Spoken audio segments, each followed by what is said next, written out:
Surviving in temperatures as low as minus 71 degrees Fahrenheit or minus 95 degrees Celsius is not just about endurance.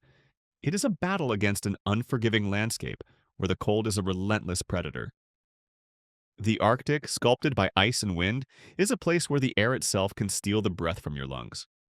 The ground remains frozen most of the year, rivers turn to ice, and blizzards can bury everything within hours. In this vast, desolate expanse, cold is not just an inconvenience. It is a force of nature capable of freezing exposed skin in minutes and overwhelming the unprepared. In such an environment, warmth is survival itself. The Inuit have not just endured these brutal conditions, they have mastered them with unparalleled ingenuity and resilience. Heating their homes is not about comfort, but sustaining life where warmth is as vital as food. They use the very elements that threaten them as tools. Snow becomes insulation when compacted into an igloo, and animals hide shields against bitter winds. Every method of heating, from the flickering glow of a qulliq to the insulating layers of clothing, is a calculated strategy against the deadly cold. In the depths of winter, the Arctic sun disappears for months, leaving the land in an eerie twilight. The winds howl through the barren landscape like restless spirits, their icy tendrils seeking any crack to invade. Without reliable heating, the human body becomes vulnerable, the cold creeping into bones like a silent predator. It is here that the Inuits' mastery of warmth becomes their greatest weapon. They do not simply heat their homes, they create sanctuaries of survival, turning frozen spaces into havens of life. The firelight from a qulliq is more than illumination. It is the heartbeat of the home, defying the merciless Arctic darkness. For the Inuit, heating their homes is not an afterthought. It is the foundation of existence. It allows them to rest, gather, share meals and stories, and pass down knowledge shaped by centuries of survival. Their ability to generate and conserve heat is woven into their culture as deeply as their hunting techniques or understanding of shifting ice. To the outside world, fire and warmth may be conveniences, but in the Arctic, they are the fragile thread upon which life hangs. Through generations of adaptation, the Inuit have not only survived this merciless landscape, they have conquered it, proving that even in the harshest conditions on Earth, humanity's will to endure burns bright. An igloo at first glance appears to be little more than a dome of snow, an unlikely sanctuary in a world of relentless cold.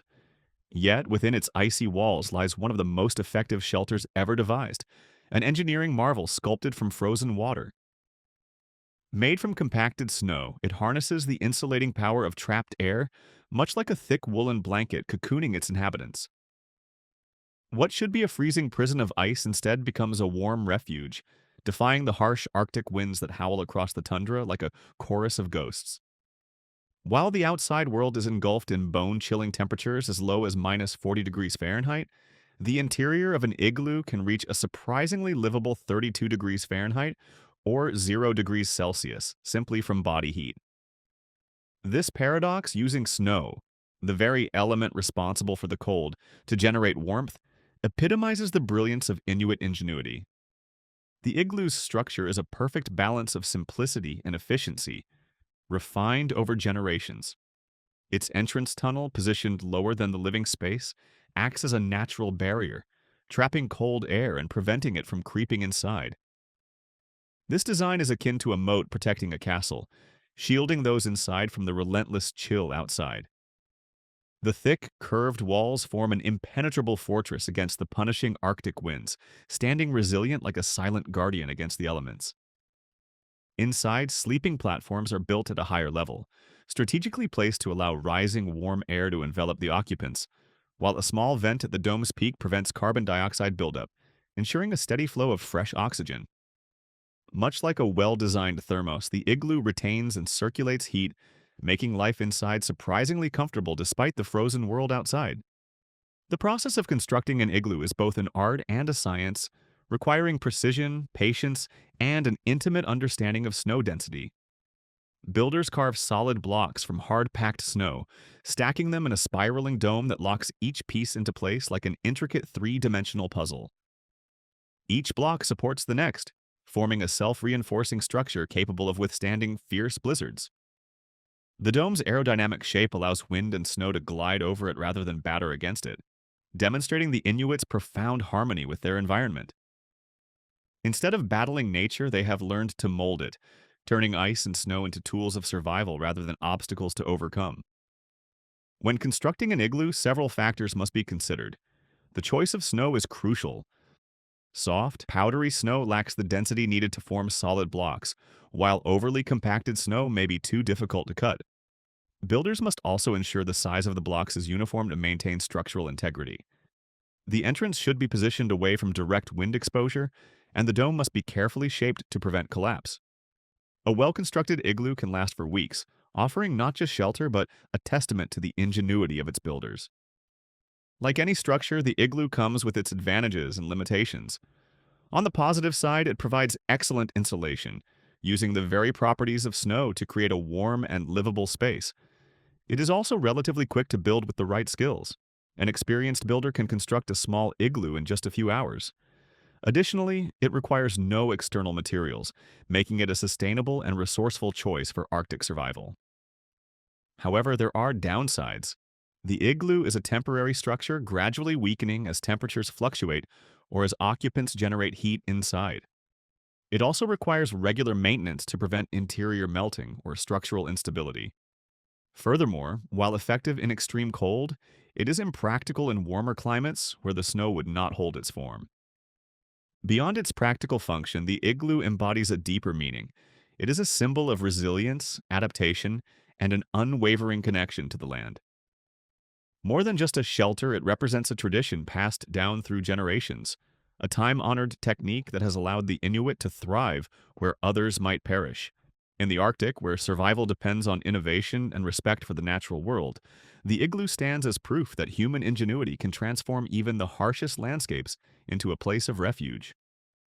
Whether serving as temporary hunting shelters or emergency dwellings, these icy sanctuaries continue to provide warmth and protection in a world defined by ice and wind.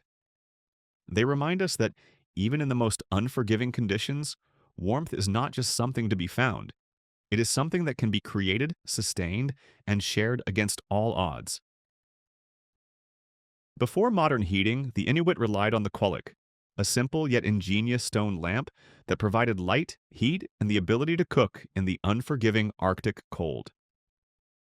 Fueled by seal or whale oil, it burned with a steady, unwavering glow, much like the heartbeat of the home itself. More than just a source of warmth, the qulliq was a beacon of survival, flickering defiantly against the darkness of the polar night. In a world where firewood was a distant luxury and the elements were merciless, this lamp was a lifeline, capable of elevating the temperature inside an igloo by as much as 40 degrees. Its flame, though small, had the power to turn an icy void into a sanctuary. The qulliq was traditionally carved from soapstone, its shallow bowl carefully designed to hold liquid oil, while a wick of Arctic moss or cotton grass absorbed the fuel. With practiced hands, Inuit women, keepers of this sacred flame, adjusted the wick with delicate precision, much like an artist shaping their masterpiece. The fire had to be carefully tended. Too much oil in the flame would sputter, too little and it would fade. This balance was not just about efficiency, it was about survival. A well-maintained qulliq could burn throughout the night, providing continuous heat while casting long, soft shadows across the icy walls of an igloo. The process of using a qulliq required skill and patience. First, the oil was carefully collected and poured into the soapstone lamp, ensuring an even distribution. The wick was then gently placed along the edge of the bowl where it absorbed the oil like a thirsty root drawing water. A small spark, often from a piece of flint or a burning ember, was used to ignite the wick. The flame needed constant attention, as adjusting its size determined the amount of heat and light produced. This delicate dance between fuel and fire was a lesson in sustainability, as wasting oil could mean hardship in the long, unforgiving winter. But the qulliq was more than a heating device. It was the heart of the home, the silent witness to life's moments, both ordinary and profound. Around its glow, families gathered to share meals, mend clothing, and tell stories passed down through generations. It was the anchor of domestic life, radiating a warmth that was as emotional as it was physical. Even as Arctic winds howled like restless spirits beyond the igloo walls, the qulliq stood unwavering, its gentle flicker offering comfort and security. Like any innovation, the qulliq had its challenges. Maintaining a steady flame required constant vigilance, and the availability of seal or whale oil depended on successful hunting. If fuel ran low, families faced bitter cold with no alternative heat source. Additionally, while the lamp provided warmth, it also produced soot, which required regular cleaning of both the lamp and the surrounding igloo interior. Yet, despite these drawbacks, the qulliq remained an indispensable tool for survival, its benefits far outweighing its limitations. Creating and tending the qulliq was a skill passed from mother to daughter, an unbroken chain of knowledge that ensured survival in the most extreme conditions. The ability to light and sustain the flame was as vital as knowing how to hunt or build shelter. In many ways, the qulliq was more than just an object. It was an inheritance, a bridge between past and present, a tangible connection to the ancestors who had relied on its glow to endure the longest, coldest nights. The lamp embodied resilience, reminding each generation that even the smallest flame, when nurtured with care, could stand against the fiercest cold. It was not just fire, it was tradition, endurance, and the very essence of Inuit survival in a land that tested them at every turn. While heating homes was essential, keeping the body warm was just as crucial. The Inuit relied on nature's most effective insulating materials, caribou and seal skins, to create garments that acted like a second layer of skin, shielding them from the Arctic's unforgiving embrace. Caribou fur, with its hollow fibers, functioned like nature's most sophisticated thermal jacket, trapping warm air while forming an impenetrable barrier against the relentless wind. These fibers created tiny air pockets that locked in heat, much like the down feathers of a bird, ensuring that the body's warmth was not easily lost to the frozen tundra. Creating these garments was an art form in itself, passed down through generations with the precision of a master craftsman. Caribou hides were carefully scraped, softened, and sewn together using sinew thread, forming layers that were both flexible and incredibly warm. The design was deliberate, fur facing inward to trap heat and outward to repel moisture and wind. Seal skin, naturally waterproof and durable, was used for boots, gloves, and outerwear, ensuring protection against icy waters and deep snow. These garments were not just sewn together, they were engineered for survival, each stitch reinforcing the Inuits' deep understanding of their environment. The process of making Inuit clothing required a meticulous approach. First, caribou hides were harvested at the right season, late summer and early fall, when their fur was at its thickest. The hides were then softened using a combination of scraping and stretching, a process that could take days to complete. Sewing required great skill, as the garments needed to be both strong and flexible. Special bone needles were used with sinew thread, which was not only durable but also swelled when wet, tightening the stitches and making the seams more waterproof. The layers of clothing were carefully assembled, with inner layers providing warmth and outer layers offering wind and water resistance. Boots, known as qulliqs, were more than just footwear. They were lifelines. Made from seal skin, they kept feet dry and warm, preventing frostbite and ensuring mobility across treacherous landscapes. Without them, even the most seasoned hunter could succumb to the Arctic cold. The hoods of Inuit parkas were another vital feature, carefully shaped to create a microclimate around the face, reducing the risk of frostbite and shielding against the bitter, stinging winds that swept across the land like invisible daggers. Every detail, from the stitching to the layering, was meticulously thought out, ensuring maximum heat retention without sacrificing mobility. Despite their effectiveness, these garments had their challenges. Proper maintenance was essential without regular drying and care. The hides could stiffen or deteriorate. Additionally, acquiring materials required skillful hunting and careful resource management, as overhunting could threaten the delicate balance of Arctic ecosystems. However, the benefits far outweigh the drawbacks, as these garments provided unmatched warmth, durability, and adaptability in one of the harshest climates on Earth. Inuit clothing was more than just practical. It was a testament to their deep connection with the land and their ability to adapt in ways few others could. Each piece was a layer of protection, a barrier between life and death, crafted with knowledge passed down like a sacred inheritance.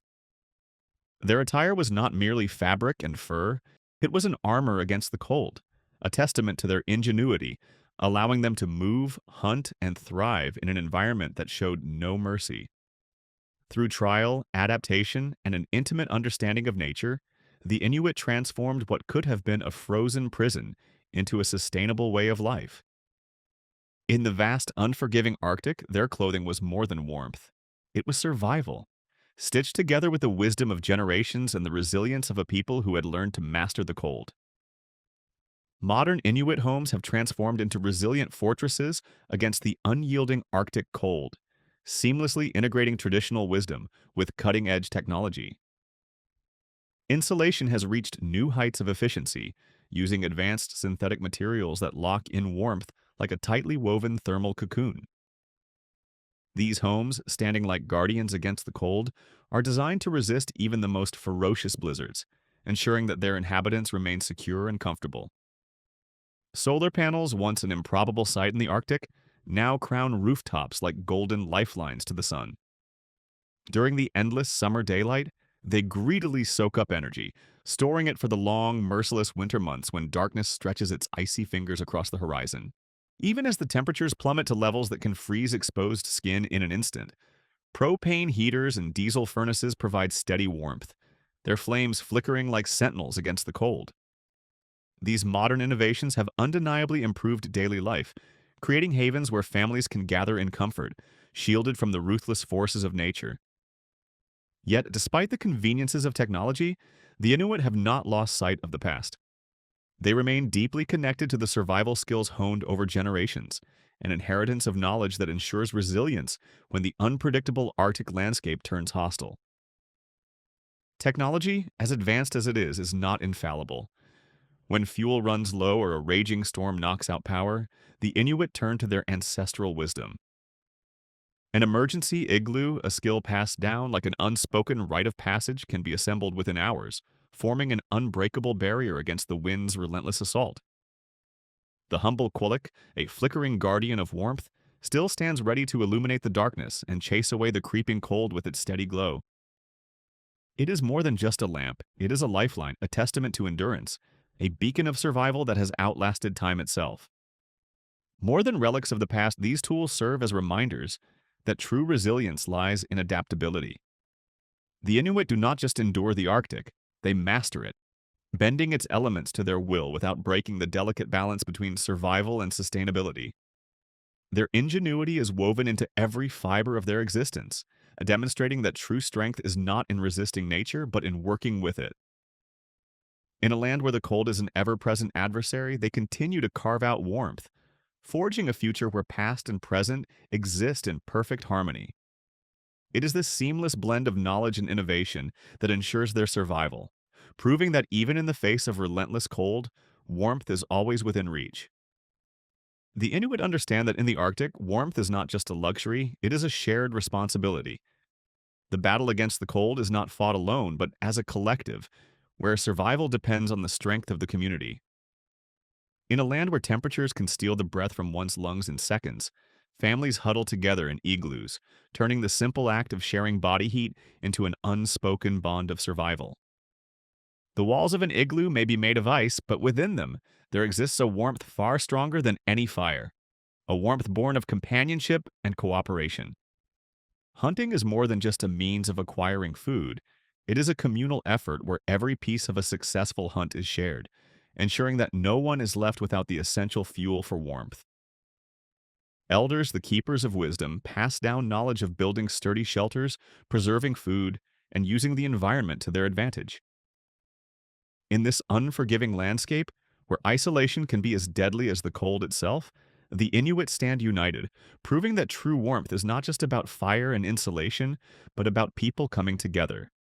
Their resilience is woven into their relationships, their traditions, and their unwavering commitment to ensuring that no one is left out in the cold.